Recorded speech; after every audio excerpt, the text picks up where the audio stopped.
Well, good afternoon, Pnawn Da. Thank you very much for joining me again today.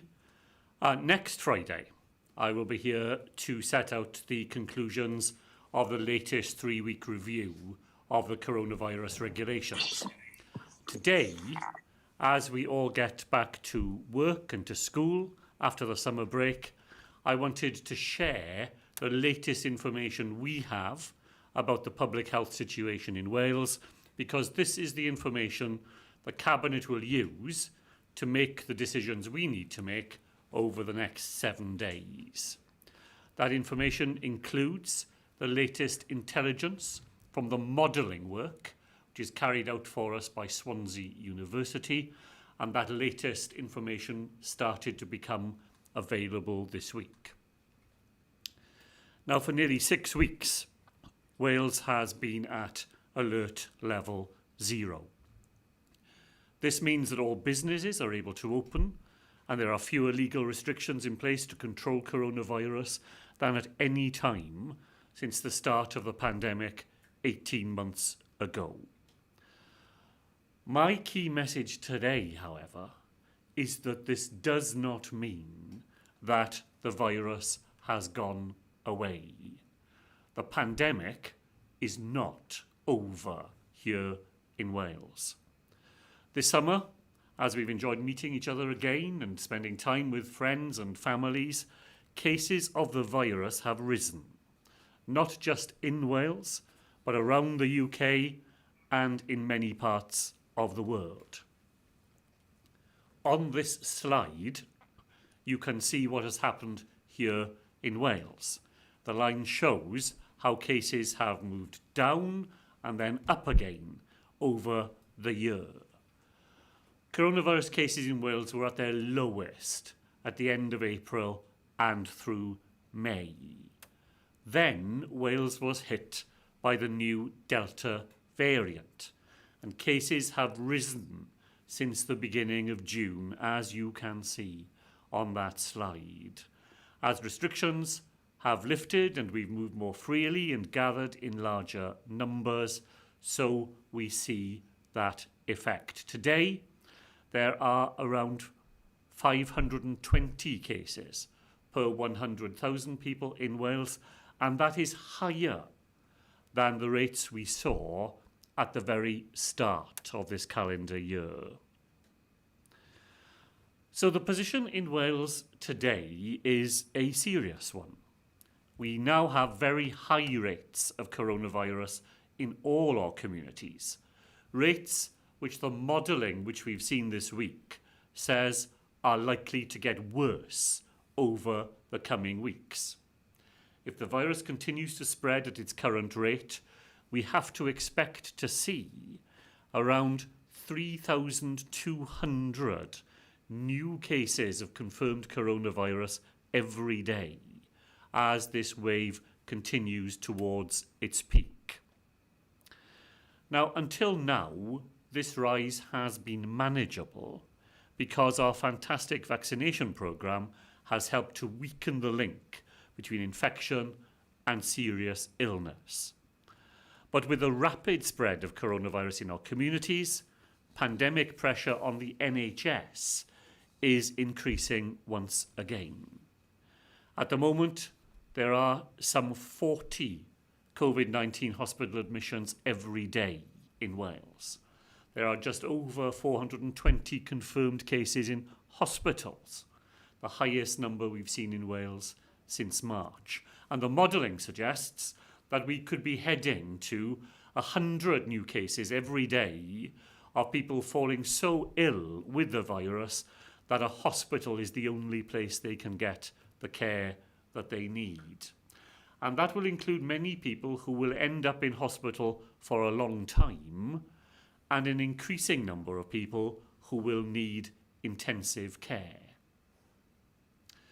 Now, those people will enter an NHS which is already under intense pressure, responding to emergency demands and trying to provide more planned operations and treatment. And our health and care services are already experiencing staffing pressures through a combination of annual leave, staff working in other areas, sickness and isolation. Our health and care staff are exhausted from having worked so hard and so intensively over the last 18 months. So the question I want to ask this afternoon is, what can we all do to help in this ongoing emergency? Before turning to coronavirus itself, I want to ask for everybody's help in managing the demands on our National Health Service. Our NHS is there to help everyone whenever we need it, but that doesn't mean that everybody needs to go to an accident or emergency department. Please think about the care which your condition requires and ask whether there are other ways, by going to your local pharmacist or contacting your local GP, rather than making going to hospital the first thing that we do. Let me turn back to coronavirus, because here there are still a range of simple steps we can all take to help control the spread of the virus, to protect ourselves and our families. The most important remains becoming fully vaccinated. Our vaccination programme continues to be one of the best in the world. Over 90% of people have had their first dose of the vaccine, and 74% of the whole of the Welsh population, adult population, have had 2 doses. We've made really good progress in vaccinating 16 and 17-year-olds, and more than 2/3 of them have already had their first dose. These are really impressive figures. They are a real testament to the hard work of the thousands of people involved in the programme, but there are still thousands of people who could be vaccinated who haven't yet had the vaccine and therefore are even more at risk of catching coronavirus. We know that many of those who are being admitted to our hospitals are people who have not been vaccinated, and many of those are young people under the age of 30. So another message today is the one we've given before. It is never too late to be vaccinated in Wales.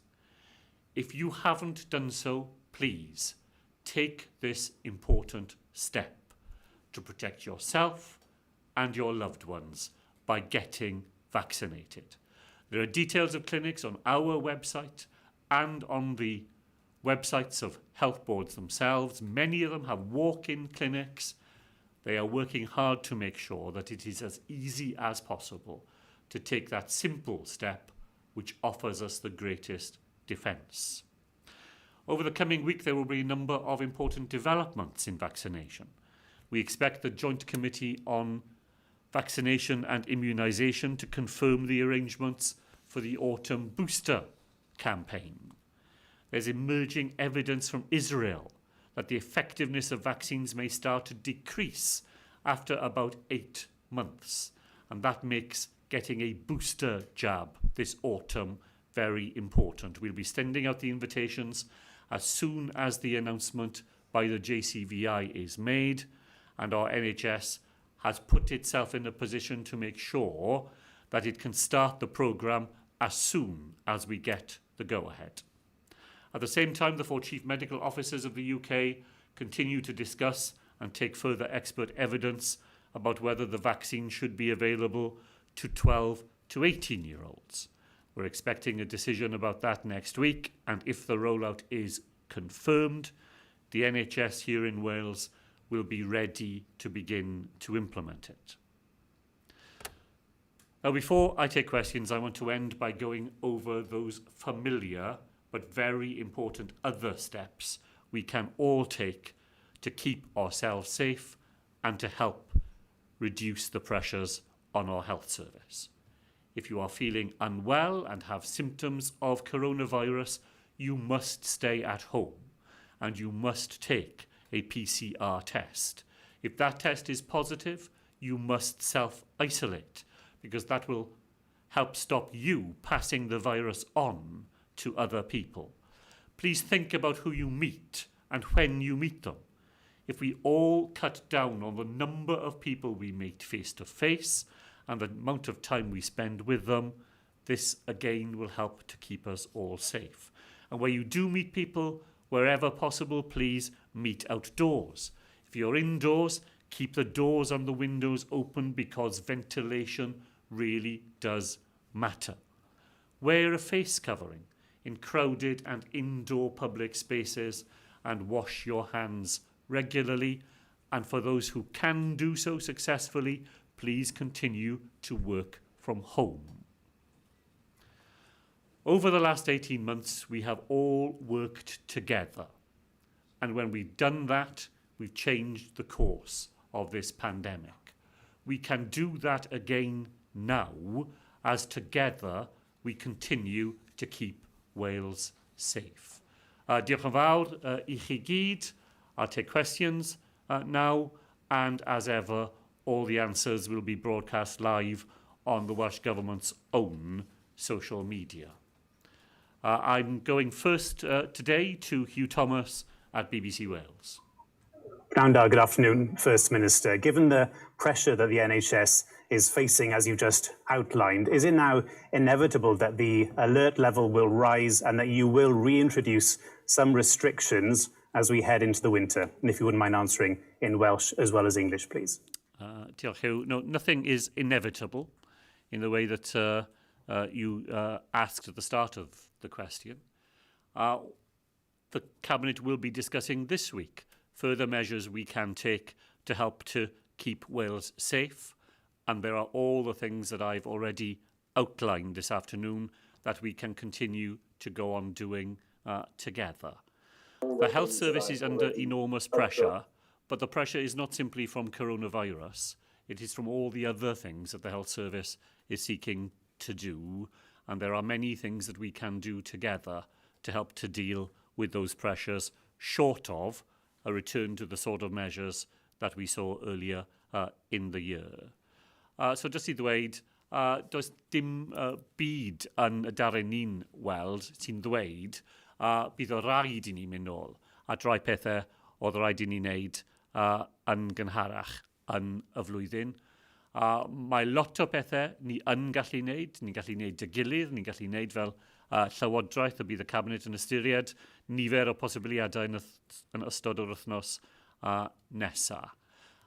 Mae'r NHS yng Nghymru, mae'n dan pwysau mawr, a mae coronavirus yn just un peth o'r y problemau mae'r NHS yn wynebu. A ni yn gallu gweithio dy gilydd i wneud pethau sy'n yn gallu wneud wahaniaeth. Diolch. And can I ask you about COVID passports? Because they're not required by law in Wales at the moment, but some planned large events are asking for proof of vaccination from their customers. We know that the Scottish Government will introduce the need for proof of vaccination in places like nightclubs from October the 1st. What's stopping you now from doing the same? Well, there are a series of practical and ethical issues which need to be considered in relation to vaccine certification. And we continue to work through those here in Wales. The Cabinet will discuss next week whether or not there are circumstances in which it would be right to require proof of vaccination here.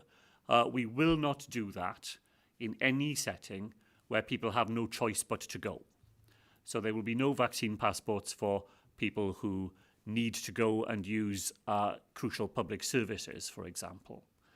In places where people gather entirely voluntarily and where there is evidence that demonstrating that you have had 2 doses of the vaccine is an effective measure at preventing the spread of coronavirus, given the numbers that we are seeing in Wales today, it wouldn't be responsible of the Cabinet not to look at the case for doing so, and we will be doing that before Friday of next week. Hugh, thank you very much to Sean Jenkins at ITV Wales.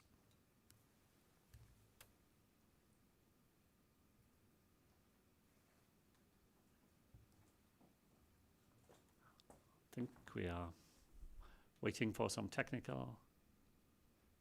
Here we are. We'll try again, see if Sean is there. Diolch Brifynidog. Just before I ask my questions, just to say we couldn't hear your answer just then on the Zoom call. So whoever's in charge, if you wouldn't mind unmuting the First Minister so that we can hear his answers, that would be great. Diolch Brifynidog. You've just asked people to think about who they meet and when, and to cut down on the number of people they meet face to face and the time they spend with them. How can you ask that of people when the country, Wales, is in alert level 0, and the actions of the Welsh Government in reopening society over the past few months would encourage people to do otherwise? I don't think there's any contradiction in those positions at all. We are now all able to do many things that we were unable to do earlier this year. That doesn't mean for a moment that we should not think about the actions we take ourselves and continue to conduct our own lives in ways that protect ourselves and other people. From the very beginning, when we started to reopen society, we've always advised people to think carefully. For example, if you are meeting somebody who is known to have an underlying health condition that might make them more vulnerable to the worst effects of coronavirus. So yes, we are in the fortunate position in Wales that we have been able to reopen large parts of society. My experience of being around Wales over this summer is that people do continue to think carefully about how they behave. They do respect other people. They do try and make sure that they don't crowd in on one another, given that coronavirus is still here in Wales and numbers are rising. So the advice, I think, is very straightforward. In order to maintain the level of freedom that we currently have, we all have to use that freedom responsibly. There are ways, small, simple, practical ways in which we can do that, and cumulatively, they make a real difference. Diolch Brifynidog. And my second question, you'll also be aware that Cwmtaf Morgannwg Health Board has restricted visiting in its hospitals because of the rising numbers of COVID-positive patients, not just in communities, but also in hospitals. As you say, the vaccine's main aim is to reduce the amount of COVID-related admissions to hospitals. So in that case, this must be a worrying indication for you. And would it not suggest that as we head into a precarious situation in autumn and winter, that a national lockdown will become inevitable? There is nothing inevitable, Sean, about that.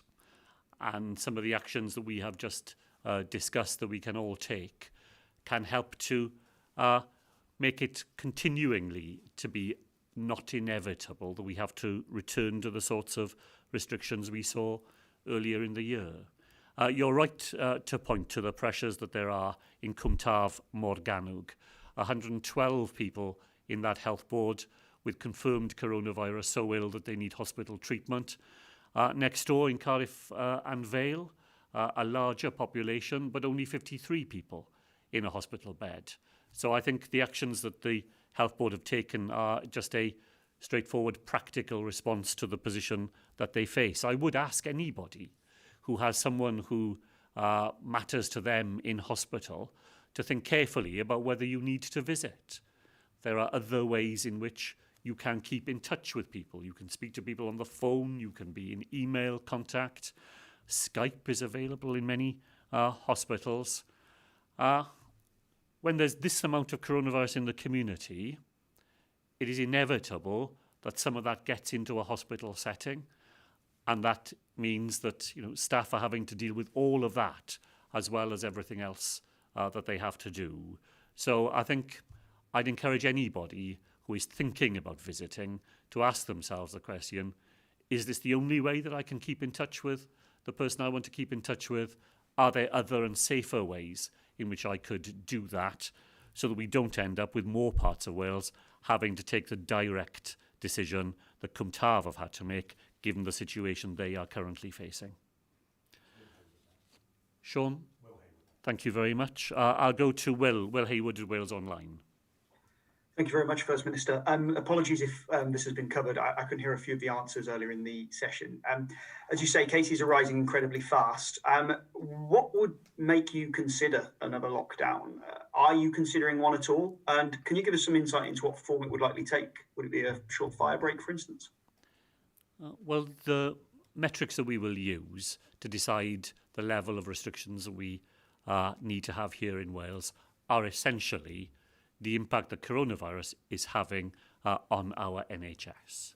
There is no doubt at all that vaccination means that for many people, when they do fall ill with coronavirus, it is a milder form of the illness that can be managed in the community. You know, back in January of this year, I think 10 out of every 100 cases of coronavirus ended up in hospital. In the current wave, it's fewer than 2 out of 100 that are in that position. So vaccination has effectively and significantly eroded the relationship between falling ill and needing hospital treatment. We're going to bolster that, we hope, by the autumn campaign of booster vaccination. And there are other things that we can do as well, well short of the need to return to the sorts of restrictions that we saw at the start of the pandemic and again over last winter. But we look at the figures every single day. We look at the pressures that are there in the NHS. I've asked today very directly to people to think carefully about whether they need to visit a hospital, either for themselves or to see others, because every little thing that we do in our own lives cumulatively adds up to reducing pressure, and while the pressure on the NHS remains difficult but manageable, then we won't need to see a return to the level of restrictions that we had to see earlier in the year. Thank you. So it's fair to say that a lockdown isn't out of the toolkit. You just hope not to use it, but it's on the table.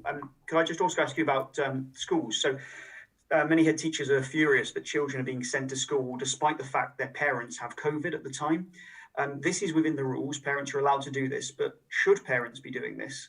Will you introduce rules to prevent this in the future? Well, obviously, we work alongside the teacher unions and the local education authorities to try to make sure that as many young people as possible can be in the classroom and that the education of those children is less disrupted during this autumn than it was in previous parts of the pandemic. And we have many things on our side that allow that to happen that weren't possible previously. 92% of all our teachers are doubly vaccinated. You know, none of that was true in earlier periods of the pandemic. And our young people have suffered enormously from the disruption to their upbringing and their education, which the last 18 months has brought. So we look at all ideas. Well, you know, anything that any of our partners in the education field want to put on the table, we sit there with them and we discuss it. But we have a shared ambition. We all start from the same place. We want as many young people in school as possible. We want their education to be subject to the least disruption as possible. And we've worked hard together earlier in the summer before schools went on holiday and during the holiday as well to get our education system into that position. Sorry, should a parent who has COVID send their child to school? Do you think that's something they should do? Well, as you said, Will, that is within the current rules, and if the rules need to be amended, if anybody wants to put that proposition, then we have all the machinery that we've used throughout, where people who think that that will be the right thing to do can put that idea, have it discussed, and have it resolved with all the other partners who need to contribute to a decision of that sort. Thank you. Thank you very much. On to Dan Bevan at LBC. Thank you, First Minister. Good afternoon. Once again, my apologies if this ground's already been covered because of the tech issues. I couldn't hear all of the answers. On COVID passports, we've already heard plans in Scotland and in England, although they are vague at the moment for so-called high-risk venues. You've not ruled out using them yourself here in Wales, but how can you ensure that those types of plans are not discriminatory and therefore in breach of current legislation? And have we got a time frame for when you might say whether they will be used or whether they won't be? Well, Dan, first of all, you're absolutely right to point to the complexity that lies behind vaccine certification. So there are practical and there are ethical issues and there are legal considerations, as you have suggested. I said in an earlier answer, apologies for the fact that you weren't all able to hear it, that we will not introduce vaccine certification in Wales for access to any services where people have no choice but to go. So we will not be introducing certification for use of public services, for example. There is a different case for entirely voluntary settings, places where you can choose to go but don't have to go. And particularly where those settings are especially vulnerable to promoting the spread of coronavirus. So the Cabinet will be looking carefully at the latest evidence and advice that we have on that subset of vaccine certification, whether the case is made sufficiently strongly in Wales that we should move in that direction. If we do, can we solve those ethical, legal and practical considerations? And I do hope to be in a position to say something more about the conclusions that the Cabinet will reach this week when I'm here on Friday of next week. Thank you for the clarification. And up until now, you've been reluctant to commit to commissioning an independent Wales-specific inquiry into the handling of the coronavirus pandemic. You've made decisions in Wales that have directly affected people's lives and their livelihoods. So simply put, why shouldn't the decisions that you've made be scrutinised here in Wales? Well, I absolutely want the decisions that we made here in Wales to be properly scrutinised. That is not the issue. I'm absolutely determined that the things the Welsh Government has done and the things that other actors in the Welsh context have done should be subject to that investigation and scrutiny. The question is, how is that best done? Now, I had a meeting and a conversation with Michael Gove, the Minister in charge of the Cabinet Office, who is leading for the UK Government on this. I met him last weekend. I said to him then that we will need assurances that a UK-wide inquiry would be constructed in a way that would allow for a direct focus, a specific separate focus on the decisions that were made here in Wales, but also then to be able to understand them in that wider UK context. So I talked to him about making sure that a UK inquiry has access to Welsh-specific expertise, that such an inquiry would, for example, meet in Wales and hear evidence directly in Wales, that as part of its report, it would have specific chapters reflecting the Wales-only experience. And provided that the inquiry does deliver that, I continue to believe that that is the best way of having a proper focus on the decisions that were made here in Wales, but to do so in a way that can also explore the interconnectedness between Welsh decisions and what was happening across the whole of the UK. I was encouraged by that meeting, by the response of Mr. Gove. I've written to him today to set all that out on paper for the UK government. I think so long as we can get an agreement with them that the Welsh experience will be properly and thoroughly included within that UK inquiry, that is the best way to move ahead. Dan, thank you very much indeed. Over to Rod Minchin at PA. Good afternoon, First Minister. What is your reaction to the raft of policy announcements made by the UK government on national insurance rises and social care and the impact upon Wales. What's your take on it? Well, Rod, I won't get drawn this afternoon into the whole issue as to whether or not this was the right way to raise money for investment in health and social care. We would have taken different decisions on that, but those decisions are made. So the tax rises will begin in April of next year, and the money that will flow to Wales will not begin to flow to us as a result of those tax rises until the next financial year.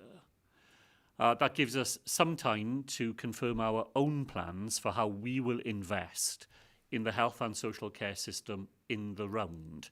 And this has always been one of the differences between the way we have approached things in Wales compared to the approach across our border, because we have always invested not just in the health service itself, but in social care as well, because the two systems are completely interlinked, and the ability of the social care system to operate effectively is fundamentally of fundamental importance to the effective running of the NHS.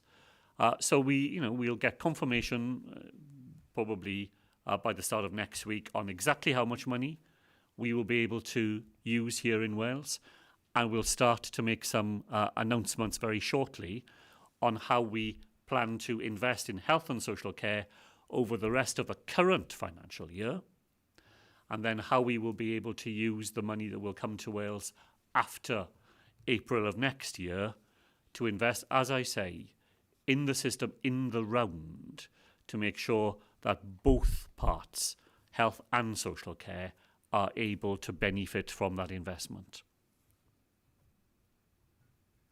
Okay, thank you for that. Your election manifesto back in May talked of wanting the UK government to have a solution that is free for all at the point of need, and that if the UK government failed to do that, Wales would look to do its own solution. Is that something you'll now be looking to do? Yeah, we will definitely look to have a Welsh solution. We now know two very important things that we didn't know before this week. We now know how much money we will have to help us to craft that solution, and we know the architecture of the system that will be in place in England. As I've tried to explain many times, the architecture of the system in England is directly relevant to Wales because there is a unified benefit system that operates in both countries. So we are definitely further on than we were back in April when the election was being contested by having the information that we have as a result of this week's announcements that will allow us now to create our own plan for social care in Wales. We're going to reconvene the group, the Paying for Care group, that met regularly during the last Cynhadledd term, and that group will, in the light of the information we now have, help us to move forward with the specifically Welsh solutions that will meet the different circumstances and the different landscape that we have here in Wales. Rod, thank you. To Gwyn Loader, Newyddion. Diolch yn fawr, Brif Weinidog. Chi wedi dweud bod cyfyngiadau o'r newydd ddim yn anochel, ond eto chi ddim yn ystyried cyfyngiadau a hyd yn oed cyfnod clo arall. Beth felly yw'r trothwy ble byddech chi yn ailgyflwyno cyfyngiadau? Beth sydd angen digwydd nes bod chi'n penderfynu reit mae angen i weithredu? Wel, mae'n dibynnu, Gwyn, fel dwi wedi ddweud, ar yr effaith mae coronavirus yn cael, nid jyst yn y gymuned, ond ar y gwasanaeth iechyd genedlaethol. So, a hyn o bryd, mae'r blechlyn wedi bod yn effeithiol i newid y perthynas rhwng bobl sy'n cwmpo'n dost yn y gymuned a bobl sy'n cwmpo mor dost, yr unig peth maen nhw'n gallu wneud yw cael triniaeth yn yr ysbyty. So dyna beth ni'n edrych arno, ni'n edrych ar y ffigurau bob dydd i weld os allwn ni ymdopi gyda'r beth sy'n digwydd yn y gymuned, ond yn enwedig yn y gwasanaeth iechyd genedlaethol. So, ar hyn o bryd, mae pethau ni yn gallu feddwl ac yn ystyried sydd ddim yn roi nhw nôl yn y sefyllfa ble oedden nhw'n cael popeth lawr, a bydd fwy i fi i ddweud wythnos i heddi pan bydd y Cabinet wedi dod i'r ben yn yr ystyried sy'n lawr i ni i wneud yn y trydydd wythnos o'r system adolygiad sydd â ni. Gwyn asking me about how the Cabinet will consider whether or not restrictions of the sort that we saw earlier in the pandemic might be further necessary here in Wales. And I simply was explaining, as I have earlier, that the key relationship is between the number of people who fall ill in the community and the impact that that then has on the NHS. Vaccination has altered that relationship, and at the moment, we think that relationship continues to be one that is difficult but manageable. There are more things that we can do to help that are short of a return to the sorts of restrictions we saw over the Christmas period and in the beginning of this year, and I'll have more to say about that when the Cabinet completes its consideration of the 3-week review. Nôl i Gwyn. Sorry, dwi'n derbyn hynny ar hyn o bryd bod chi ddim yn siŵr brif weinidog, ond mae'n rhaid bod chi ryw syniad yn eich pen o beth byddai'n gorfod digwydd tan i chi ail gyflwyno cyfyngiadau. Wel, byddwn ni'n hoffi gwybod yna yw'r cyhoedd yn heiddi gwybod beth yw'r lefel yna pan i chi'n credu bydd rhaid gwneud hynny. Wel, wrth gwrs ni'n cynllunio bob dydd ac am popeth sy'n gallu digwydd. A ni wedi cyhoeddi y cynllun o lefelau, a mae'r cynllun yn dangos sut allwn ni, os bydd rhaid i ni, ail mynd lan trwy y lefelau gyda'r cyfyngiadau sy'n perthnasol i'r bob lefel. A mae'r cynllun... Ond beth yw'r lefel yna, brif weinidog? Wel, mae'n amhosibl jyst i roi un ffigwr i chi, Gwyn, achos mae'r system ddim yn gweithio fel na. Mae'r system yn tynnu nifer o pethau dy gilydd ac yn neud y penderfyniadau yn y cyd-destun i gyd. So jyst i roi un enghraifft. Os bydd yr gwasanaeth iechyd yn dod dan pwysau dros yr gaiaf, achos bydd ffliw yn dod yn ôl i Gymru, mae hwnna'n creu un cyd-destun sy'n hollol wahanol i'r un ble mae'r ffliw ddim yn dod yn ôl i Gymru. So, dydy jyst yn amhosibl jyst i roi un ffigwr yn dweud, os ni'n ar y lefel na, bydd hwnna yn mynd i digwydd. Achos mae y ffigyrau yn dibynnu ar y cyd-destun sy'n fwy na coronavirus, a dyna pam ni'n mynd ati yn y ffordd ni yn cadw popeth dan reolaeth bob dydd, gwneud y penderfyniadau gyda'r gwybodaeth i gyd sydd â ni. Diolch yn fawr. Over to, Gwyn was asking me about, is there a specific figure that I can give that says if coronavirus is looking like this, then we will need to have restrictions that look like that. And I was simply explaining that the system is a bit more sophisticated than that it involves drawing on a wide range of different figures, and that the context is crucial. If the NHS in Wales has a bad flu season, then that will create one sort of context for dealing with coronavirus. If we're lucky and we don't have a difficult flu year over this coming winter, then that would create a different sort of context. So just giving you one figure and saying, if it's like that, it'll be like this, that is just too blunt a way to make decisions, and it's not the way that we make decisions inside the Welsh Government. Diolch yn fawr, Gwyn. Over to Tom Owen at the National. Hi. Obviously, when you moved to alert level 0, there was some precautions and restrictions were retained.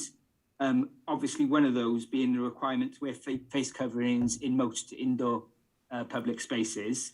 But there's been a lot of concern about the enforcement of that. Are you enforcing that effectively? And could better compliance with that legislation save us from further restrictions? Well, the answer to the second part of your question, Tom, is definitely yes. Isn't it? That's the point I'm trying to make to people, is that if we want to go on enjoying the current level of freedom that we have, then there are things we all need to do to help to protect that position. And wearing face coverings in crowded indoor settings or on public transport, for example, is a small thing to do. But when you add all those small things up, then cumulatively it makes a real difference. I think it's a proper question to ask as to whether or not we need our enforcement authorities to be doing a bit more to remind people that this is a legal requirement in Wales. It's not just advice. It's not just asking people if they would like to do it. The law requires you to wear a face covering when you're out shopping in a supermarket or when you're on a bus. And I think the rest of us, those many, many thousands of people who stick to those rules carefully, have a right to expect that other citizens in Wales will be equally willing to abide by the law. Okay, and just in terms of those small things you do, if you were a parent responsible for a child and you have COVID, would you send your child to school? Well, I don't think that's a question that I can answer in that way, because you would make that decision in proper consultation with the school authorities and having taken account of the guidance that the Welsh Government provides. So there isn't just an answer that I can give you of that sort. Where there are parents who face that dilemma, they should be in contact with the school. They should discuss it with the people who are best placed to give them advice, and then they'll be able to make a properly informed decision. Twm, diolch yn fawr to Ellis Stanford at the South Wales Argus. Good afternoon, First Minister. Earlier this week, the Grange Hospital in the Aneurin Bevan Health Board said that once again there's more COVID cases in the ICU than non-COVID cases. If hospitalisation rates continue to rise as they are, is there a risk that non-COVID procedures could be affected? Yes. That risk is inevitably there. The health service is working flat out to try to restore non-COVID levels of activity. That is really difficult. As I said in my opening statement, staff are exhausted from the experience of dealing with the pandemic, and they are still having to operate under all those sort of COVID rules, the wearing of gowns, the wearing of masks, the restrictions on the number of procedures that can be carried out. So the more coronavirus there is, the more pressure there is on other things that the NHS needs to do and that people depend on it doing. It is why the things that I said in my opening statement about people thinking very carefully about whether they need to go to a hospital, to an A&E department. Could they get advice elsewhere? Could they make sure that their needs are attended to without thinking that the first thing you do is go to a hospital? And where visitors think about that as well, every time you visit a hospital, there is inevitably a risk that coronavirus could be entering the hospital with you. So there are many things that we can do to mitigate that risk, but the risk itself is there. And meanwhile, the campaign to vaccinate has been widely publicised, but with an increase in younger, potentially unvaccinated people getting hospitalised, what more can be done to reach out to the unvaccinated demographic? Well, the efforts that we are making as a Welsh Government are to try to make vaccination as easy as possible for people, and to recognise that at different ages and stages in life, what's convenient for one group of people may not be convenient for another, and that the places that one group of people visit will not be the places that another group of people visit. So our efforts are all about trying to make vaccination as easy as it can possibly be, so that if there are people who are not opposed to vaccination but haven't got round to it, or just thinking, when will I do it? The easier we can make it, the better the chances are that people will take up that offer. We do look to employers to help with that as well. Younger people more likely to be in work, obviously, than people of retirement age. When people have vaccination appointments, we expect employers to make it easy for them to take those offers up. But then we do also just make that general appeal to people in those younger age groups, where we do have good numbers. Well over 70% of people in their 30s are already vaccinated. If you haven't been, please come forward. You may think coronavirus doesn't mean you. You'd be wrong.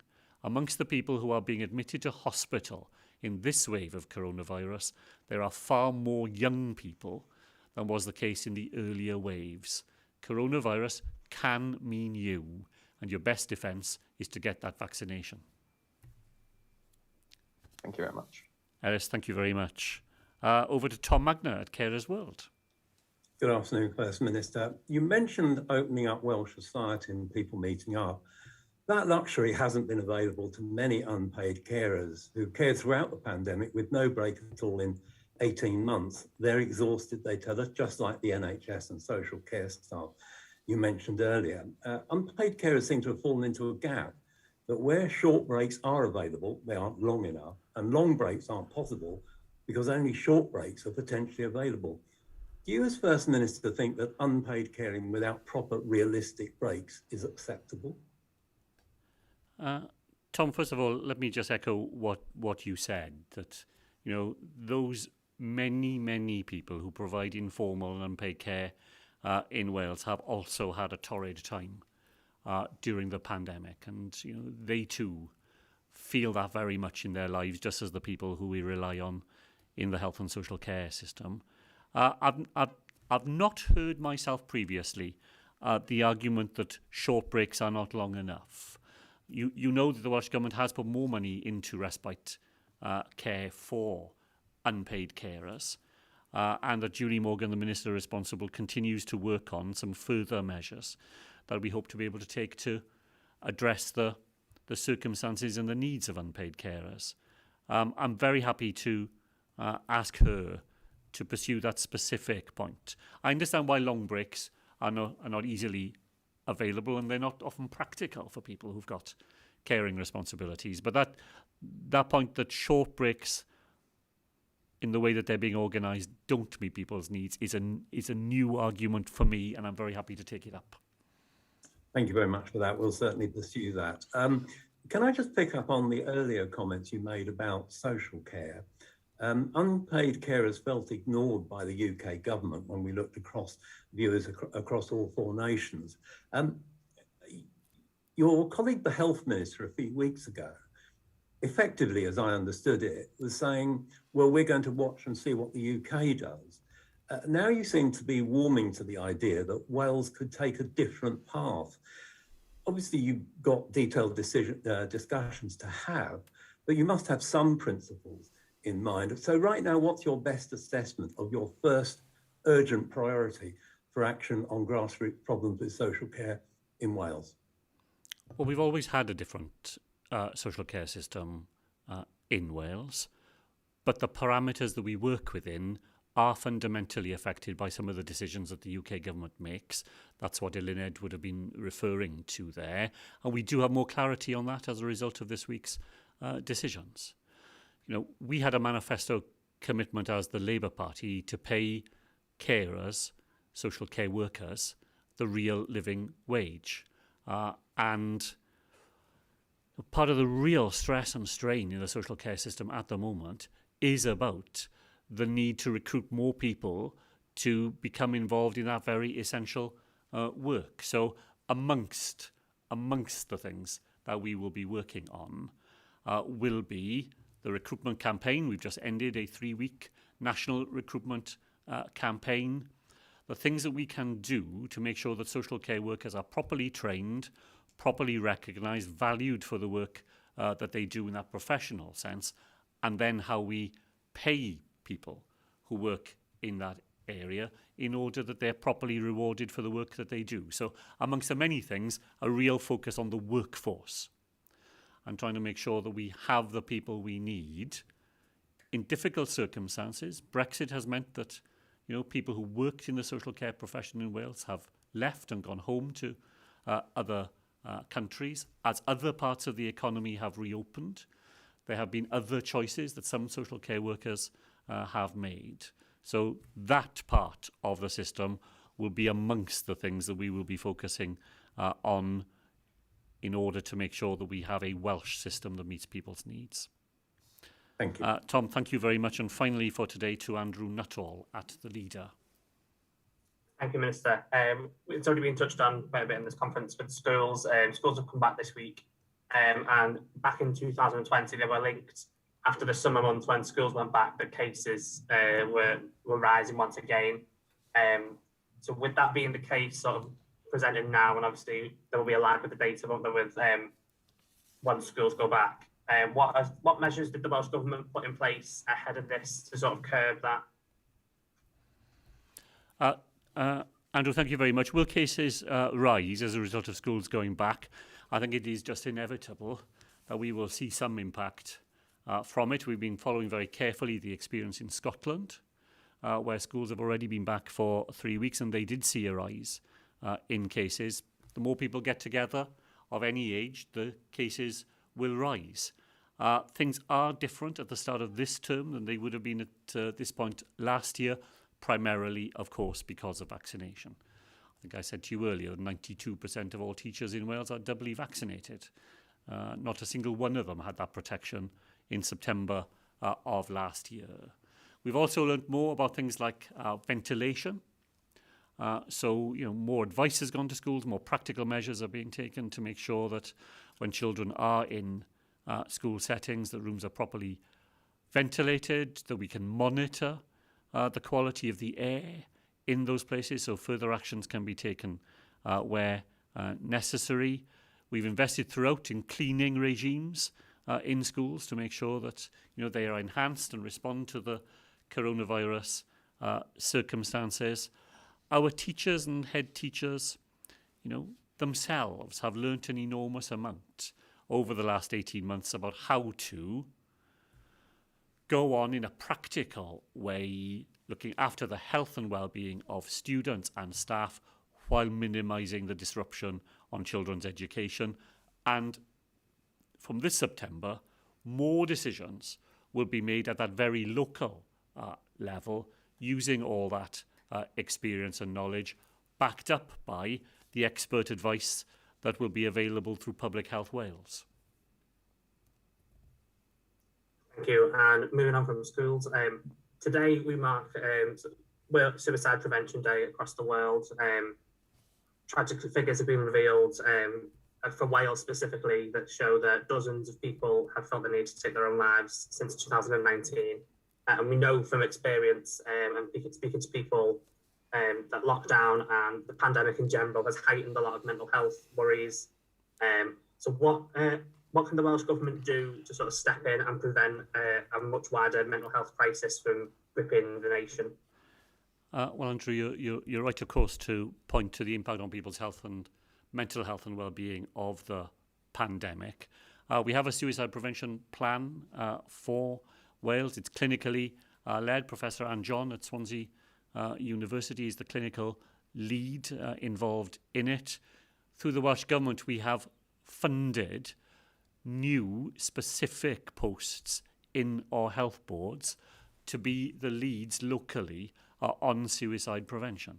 Suicide doesn't fall equally across all parts of the community. Men are more likely to commit suicide than women, and men at particular points in their lives are more likely to take their own life.